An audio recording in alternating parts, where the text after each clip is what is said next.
చెమన్ సాబ్ తనయుడు ఉమర్ ముక్తార్ మనతో ఉన్నారు.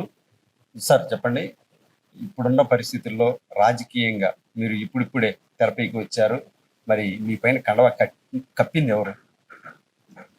ఈరోజు కండువా నేను కొత్తగా కప్పుకోవాల్సిన అవసరం లేదండి. నేను పుట్టక ముందు నుంచే, దాదాపు పార్టీ పుట్టినప్పటి నుంచే నాన్నగారు అప్పట్లో యువకుడిగా కూడా క్రియాశీలకంగా ముందుకు వచ్చి పట్టాల రవి గారితో ఉన్న పోరాటాలు కావచ్చు, తర్వాత రాజకీయ ప్రస్థానం కావచ్చు, రీసెంట్లీ ఇంకా చనిపోయే ముందు వరకు కూడా ఉన్న డిప్యూటీ చైర్మన్గా అందించిన సేవలు కావచ్చు, ఆయన తెలుగుదేశం పార్టీకి ఎప్పటి నుంచో విధేయుడిగా ఉన్నారు.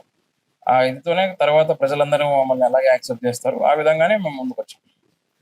పరిటాల కుటుంబం నిన్న మీకు అప్పచెప్పిన బాధ్యతలు ఏంటి? మేమంతా కుటుంబంగానే ఉంటామండి. ఫస్ట్ నుంచి బాధ్యతలు కూడా ఒకరికొకరు పంచుకుంటూనే ఉంటాం. ఎప్పుడైనా సరే కుటుంబంగానూ మేము ఒకరికొకరు బాధ్యతగానే ఉంటాం. పార్టీ పరంగా ఏదొచ్చినా, ఏదన్నా కార్యక్రమాలు జరగాల్సి వచ్చినా ఎవరి తరఫున వాళ్ళు ఉన్న జన సమీకరణ కావచ్చు, ఇక్కడ ఉన్నటువంటి వచ్చిన నాయకుల్ని అందరినీ సమీకరించుకోవడం కావచ్చు, ఇక్కడ ఉన్న వాళ్ళందరినీ రిసీవ్ చేసుకోవడం కావచ్చు, అన్ని విధాలుగా మేము అందరి పార్టీకి అందుబాటులో ఉంటూ అందరం కలిసే చేస్తాం. ఫ్యూచర్లో పార్టీ మీకు ఎటువంటి భరోసా ఏదైనా ఇచ్చిందా?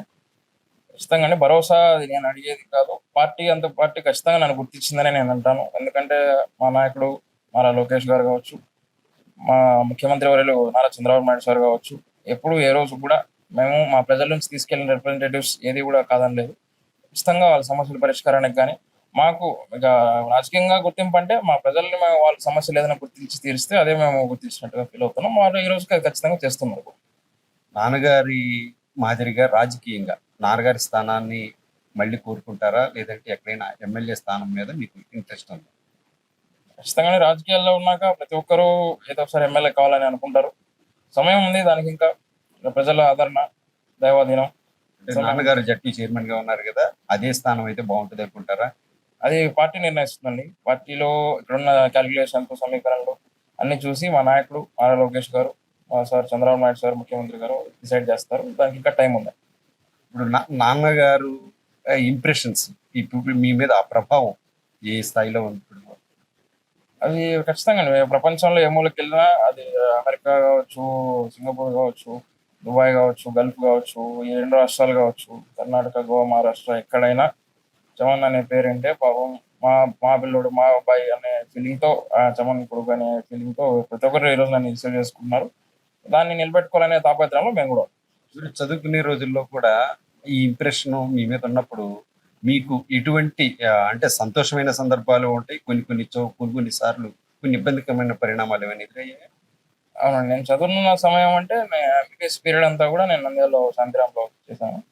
అప్పుడంతా వైసీపీ ప్రభుత్వంలో నేను చాలా కాన్ఫిడెన్షియల్గా, కంపోజ్డ్గానే నేను పలానా అని కూడా తెలియకుండా అక్కడ ఉండి చదువుకోవడం జరిగింది. కొన్నిసార్లు దగ్గర ఉన్న ప్లేసే కాబట్టి ఎవరికైనా తెలిసిన వాళ్ళు అన్ని విషయాలు మాతో మాట్లాడటం జరగడం కొంచెం ఇబ్బందిగానే ఉండేవి. కొంతమంది నన్ను బాగా ప్రేమగా కూడా చూసుకునే సందర్భాలు కూడా ఉన్నాయి. అంటే చిన్న లాజిక్ ఏంటంటే, ఇప్పుడు నాన్నగారు ఒక కాంట్రవర్షియల్ సెక్షన్లో ఉన్నప్పుడు బిడ్డల్ని దూరంగా పెట్టాలనుకుంటారు, కానీ ఉమర్ గారిని దగ్గరే పెట్టుకున్నారు. ఎందుకని? లేదండి, నన్ను దగ్గరగా ఉండడం ఏం లేదు. నేను యాక్చువల్లీ నేను అప్పుడున్న మా సెక్యూరిటీ పరిస్థితుల రీజన్స్తో మేము అక్కడ దూరంగా వెళ్ళిన పరిస్థితి. ఇక ఎవరు ఎక్కడైనా ఏమైనా చేస్తారేమో అన్న భయంతో ఇక్కడే ఉంటూ సెక్యూరిటీ వలయంలోనే చదువుకోవడం చెప్పింది అప్పుడున్న పరిస్థితుల్లో. దానివల్ల అలా దట్స్ నాట్ లైక్ దూరంగా అంటే మా పరిస్థితులు దూరంగానే మా అమ్మ పర్యవేక్షణలోనే నేను ప్రతి చేశాను. చదువు విషయంలో ఇట్లాంటి విషయాలన్నింటిలో కూడా అమ్మనే కేర్ తీసుకుంది. ఈ ఛాయ్ అంతా నా మీద పడకుండా నేను గురించి కూడా కేర్ తీసుకొని నన్ను ఆ చదువు విషయంలో తీసుకున్నారు. అంటే ప్రతి విషయంలో కూడా ఇక్కడ దాదాపుగా నాన్నగారు ఉండి కూడా మీకు దూరంగా ఉండాల్సినటువంటి పరిస్థితులు వచ్చినాయి. అటువంటి సమయంలో మీ గుండె చాలా గట్టిదనుకుంటాను. అటువంటి పరిస్థితుల్లో కూడా మీరు ముందుకు నెట్టుకు రాగలిగారంటే చిన్నతనంలోనే చాలా సవాళ్ళు ఎదుర్కొన్నారు అనుకోవచ్చా? అవునండి, అప్పుడున్న పరిస్థితుల రీత్యా అన్ని అన్ని ఎదుర్కోవాల్సి వచ్చింది. కానీ ఇంకేం ఏదన్నా నాన్న వస్తారు, ఖచ్చితంగా దాన్ని ముందుకు మాతో ఉంటారు, తోడుంటారనే ఒక ఫీలింగ్తో అమ్మ కూడా నన్ను అదే గట్టిగానే మనసు గట్టిగా చేసుకుంటూ మాకప్పుడు జరిగిన సందర్భాల విషయంలో మా అక్క చనిపోవడం అన్ని సందర్భాలు కూడా మేము ఇబ్బందులు ఫేస్ చేయడం జరిగింది. కానీ ఏదన్నా మా నాన్న వస్తారు, మేము సంతోషంగా ఉంటామనే హోప్తోనే ముందుకు, ఏదైనా మనిషిని బతికించేది హోపే కదా. సో ఆ హోప్తోనే మేము ముందుకు వచ్చాం. ఈరోజు అది దాని మళ్ళీ జరగకపోయినా సరే మా ప్రజల కోసం, నమ్ముకున్న వాళ్ళ కోసం, ఉన్న వ్యక్తుల కోసం మేము గట్టిగా నిలబడాలి. అంటే ఐ థింక్ ఇప్పుడు మీకు 25, 26, మరి ఈ ఏజ్లోనే చాలా ఈ వ్యాస్ట్ బర్డెన్స్ అనేవి పైన పడినట్టుగా ఫీల్ అవుతున్నారు. ఇది భారంగా ఉందా? కొన్ని కొన్ని బాధ్యతలు కూడా ఉంటాయి కాబట్టి మరి ఏది కూడా నాకు ఏ రోజు కూడా భారం ఫీల్ అవ్వలేదు.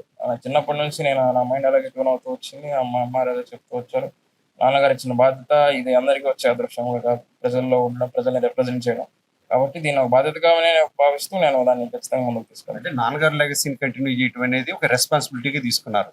మరి ఇప్పుడు లక్ష్యం కూడా నిర్దేశించుకున్నారు. పొలిటికల్ గా వచ్చిన తర్వాత ఒక అడిగేసిన తర్వాత ఏదో ఒక లక్ష్యం అనేది ఒకటి ఉంటుంది కదా. మరి ఆ దిశగా వెళ్ళేటప్పుడు కొన్ని కొన్ని ఇబ్బందులు కూడా ఉంటాయి. వాటిని అన్నింటిని ఫేస్ చేసుకునేటటువంటి గట్స్ అనేవి మీరు ప్రిపేర్ చేసుకున్నారా? గట్స్ కొత్తగా ప్రిపేర్ అయ్యేదేముందంటే మాకు ప్రజల్లో ధైర్యం మాకు. ఆ ప్రజలందరూ ఏ రోజు మా చేయి వదలలేదు నాన్నగారు చనిపోయిన తర్వాత కూడా. సో ఆ ప్రజల మీద ధైర్యంతోనే మేము రాజకీయంగా వాళ్ళకి న్యాయం చేయాలనే ఉద్దేశంతోనే ముందుకు వచ్చాం. వాళ్ళందరికీ ఖచ్చితంగా న్యాయం చేకూర్చాం. ఇప్పుడు మరి మ్యారేజ్ కూడా దాదాపుగా దగ్గరలోనే ఉన్నట్టుంది. మరి మ్యారేజ్ అమ్మాయి డిసైడ్ చేస్తుందా? మరి ఆ పెళ్లికి మేము కూడా హాజరవుతామా లేదా? టైం ఉంది కదా టూ ఎర్లీ టు డిస్కస్. సమయం పిలుస్తారా? అందరూ వస్తారు. మమ్మల్ని పిలుస్తారా? మళ్ళీ జరుగుతుందని ఖచ్చితంగా అందరూ మీరందరూ ఓకేండి. మీ ఫ్యూచర్ అద్భుతంగా 3 పువ్వులు 36 కాయలతో కళకళలాడాలని జెట్ న్యూస్ తరపున టీం అంతా కోరుకుంటున్నాం. మళ్ళీ తిరిగి మళ్ళీ మిమ్మల్ని కలిసేటువంటి ప్రయత్నాలు కూడా మేము చేస్తుంటాం. ఇది పరిస్థితి. అంతరంగం మన షార్ట్ టైంలో జెట్ న్యూస్ కలిసింది. కలిసిన వెంటనే ఆయన మనకి ఇచ్చినటువంటి కొద్ది సమయంలోనే మనం ఇంటర్వ్యూ చేసాం. మరి దీన్ని ప్రకారంగా చూస్తే ప్రజలతోనే తాను ముందుకు వెళతాము, ప్రజలే మా బలం అంటున్నారు. మరి అంతేకాకుండా తండ్రి లెగసీని కొనసాగించడానికి ఒక బాధ్యతగా తీసుకొని ముందుకు వెళ్ళేటటువంటి ప్రయత్నాలు కూడా తనతో ఉంచుకొని ముందుకు వెళ్తామంటున్నారు. మరి భవిష్యత్తులో రాజకీయంగా కూడా అడుగులు వేస్తున్నటువంటి ఉమర్ ముఖ్తార్ మరింత శిఖరాలు అధిరోహించాలని కోరుకుంటున్నాం. మరి జెట్ న్యూస్ కూడా అందుకు అనుగుణంగా ఆయనకి అభినందనలు తెలుపుతోంది. కెమెరా పర్సన్ మణితో టీవీ రావు, జెట్ న్యూస్, అనంతపురం.